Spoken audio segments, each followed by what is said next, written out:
Bandle Tale was one of my most anticipated cozy RPGs for this year, and while it has whimsical characters to meet, a beautiful world to explore, and plenty to do, it's just not the game that I was expecting. Hello you gorgeous human being, it's Miss Bubbles. Let's talk about the good and the bad to help you decide if Bandle Tale is gonna be a buy or skip for you. Thank you Riot Games for the game code. You play as a cute little yordle which you can customize with different hairstyles, hair color, eye color, and clothes. Your leg is injured, and that has always slowed you down growing up, making it hard to go outside and enjoy life with your friend Clover. So you picked up knitting as a hobby. However, one day, your Gramps creates a leg that you can use, making it easier to go outside, but that freedom to walk results in a massive catastrophe. You go to this party with Clover that goes wrong, where a massive explosion disrupts all portals that connect Bandle City, so you end up missing where Clover is, and here you are on this mission to try to redeem yourself to your Gramps, who's massively disappointed in you, find Clover, and re-establish the portals so people can go back to their normal lives.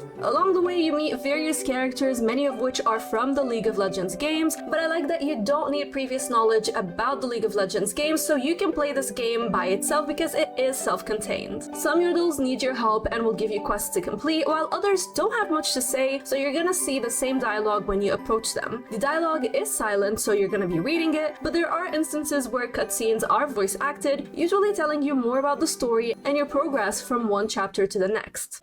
Seems like our hero knew what to do. They had some special knitting knowledge after all. At last, the button was back where it belonged.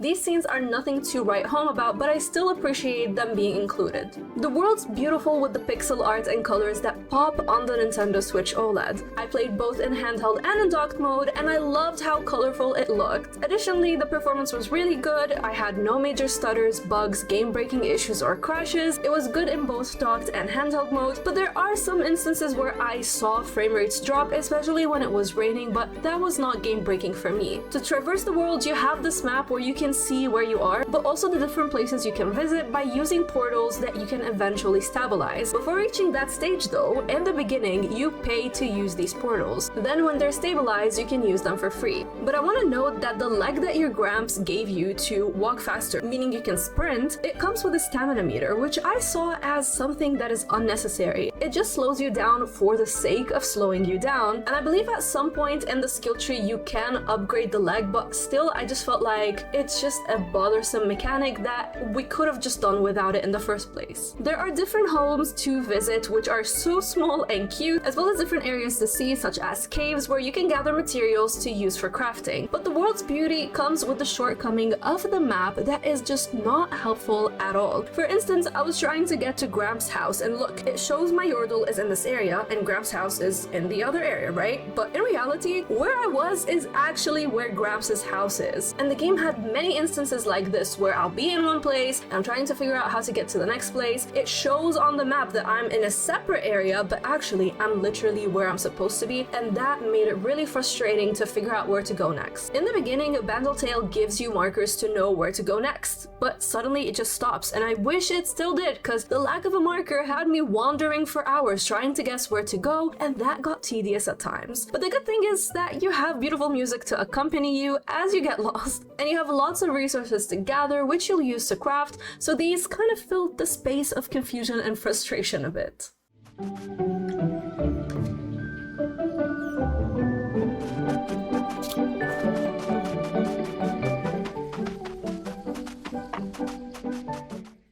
Now, crafting is one of the main goals of Bandle Tale. You have this massive skill tree of things you unlock to craft, from different tools to workbenches and resource gathering gadgets. And it can be very intimidating at first to look at how massive the skill tree is, but the game does an excellent job locking a lot of the skills behind different quests, so you're not going to be unlocking the last skill in the tree whenever you want to. You have to finish the main missions one by one before accessing these. And I really appreciate that because it keeps your progression contained rather than you going crazy and unlocking, let's say, like the last skill in the skill tree and being like, how the heck do I actually get there? Like, I don't even have access to the resources yet. So I feel like the devs did a really good job just locking these skills behind the missions. But eventually you're gonna need to unlock every single skill tree, which reminded me a lot of Atelier Ryza. If you played that game, you know that you have to synthesize pretty much all the recipes that you learn, so you have successful battles. And it's pretty much the same in Bandle Tale. And the way you gather points to unlock these skills is actually pretty fun.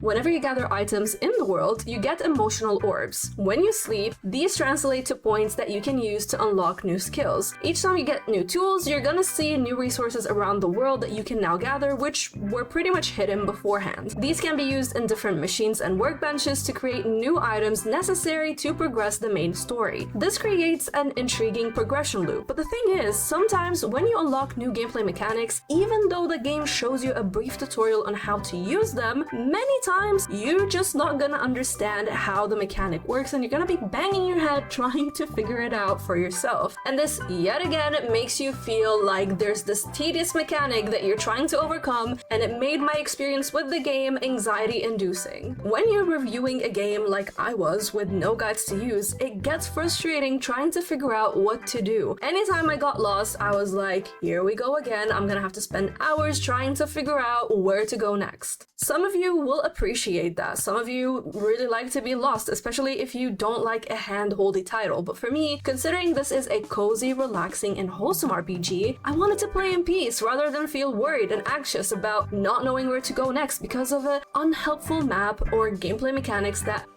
I just didn't know how to use. And things like this just had me grinding extra hard to progress the story, which I feel like was just adding extra bloat that, again, was unnecessary.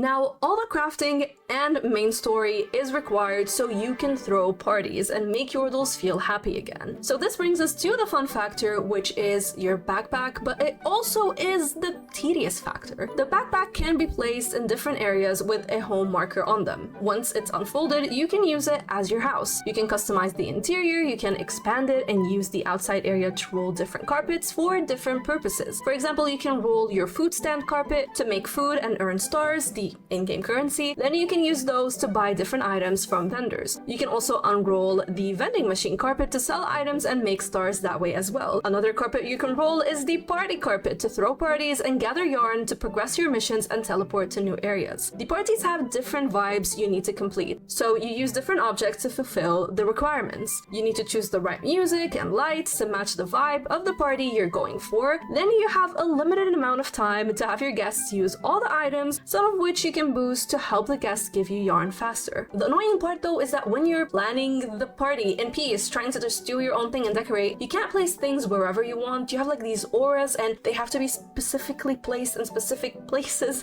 and it just gets really tricky and really annoying very quickly. As for the food stand, cooking is fairly simple. You farm crops, then you use machines to fill customers' orders on time, and here you also have specific areas where different machines go, but it's just a lot easier to place things compared to throwing a party. And by the way, the same is applied to your house. You cannot place things wherever you want to. You have to place them in the yellow markers, otherwise they just, you cannot have them. Now your house is an important hub because you're gonna be coming to it very often. You're gonna sleep and dream to get those skill points that you've been gathering, but you also use it to save. But it's also where you craft the majority of the items you need. You can find some machines scattered around in different homes and caves, but it's best to have them easily accessible at home. But again, this comes with an annoying part. Your house is gonna be moved around a lot, and sometimes in the same area, the game is gonna ask you to just move it from area A to area B just so you can throw a party at area B, but then, oh, let's have a food stand at area A, and you're just moving things and rolling and unrolling carpets. It's just tedious stuff that is unnecessary. Another fun factor is that initially, when you get new tools and workbenches and slowly make your way through the various skill trees, from magic-oriented ones to knitting, nature, and more, you get a sense of satisfaction. I love crafting games, and feeling progression through the different things that I can make, it always tends to make me excited. This is where I would say that Bandle Tale is for you if you love crafting, progressing through a massive skill tree, creating complex items, having a linear story with cutesy and quirky characters, including a talking sock. So overall, a game that just doesn't take itself too seriously. And it's for you if you hate combat, because there's just non-existent here.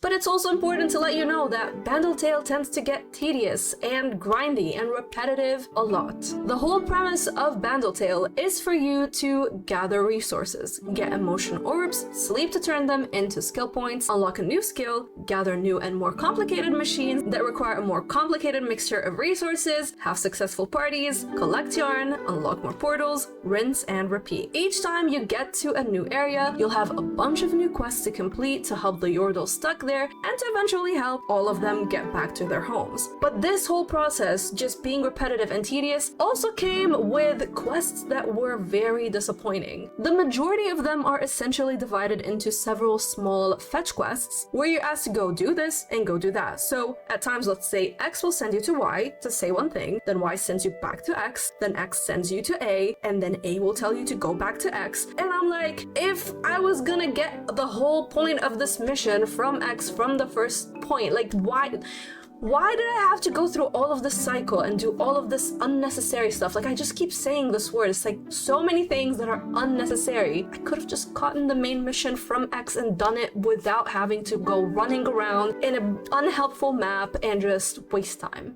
That process just added bloat to the gameplay for no reason, and it could have been simplified by talking to just one or two Yordles without having to go back and forth. And this is where I would say Bandle Tale is gonna be a skip for you if you don't like the feeling of being lost many times and having to use guides to help you figure out where different places are, or if you don't like the grind of gathering materials and things getting more and more complex the more that you play, plus fetch quests that can get tedious very quickly, and overall just like moving your house from one place to another and just rolling and unrolling carpets. Like, it is just freaking tedious. As for me, I have just mixed feelings about Bandle Tale. I was so freaking excited about this game, and playing it and just I am so disappointed in it, and I cannot say that I had a fun time with it. I was disconnected from the game. I did not feel connected to the Yordles, feeling lost all the time, not knowing what to do, the tedious fetch quests. It's just, you see, like in this video, I just say the words tedious and unnecessary so many times, and I just didn't feel like there were meaningful quests or a fun progression system for that long. Yes, the characters are quirky and cute, and the world is beautiful, and you have a lot to unlock and craft, but for $25, I've played other games at kind of the same price point that I connected with a lot more, like Wildflower, Spiritfarer, My Time at Sandrock, and Cozy Grove, to name a few. Bandle Tale is one that struggled to keep my attention for long, with a battle between it being fun at times, but being tedious even more of the times. But enough about me. Let me know if you're gonna get Bandle Tale, and if you're looking for really cool, cozy games, check out this video next. I have some epic picks for you. Squish the like button, let's hit 100 likes. And as always, thank you to my YouTube and Patreon bubblies who make videos like this possible.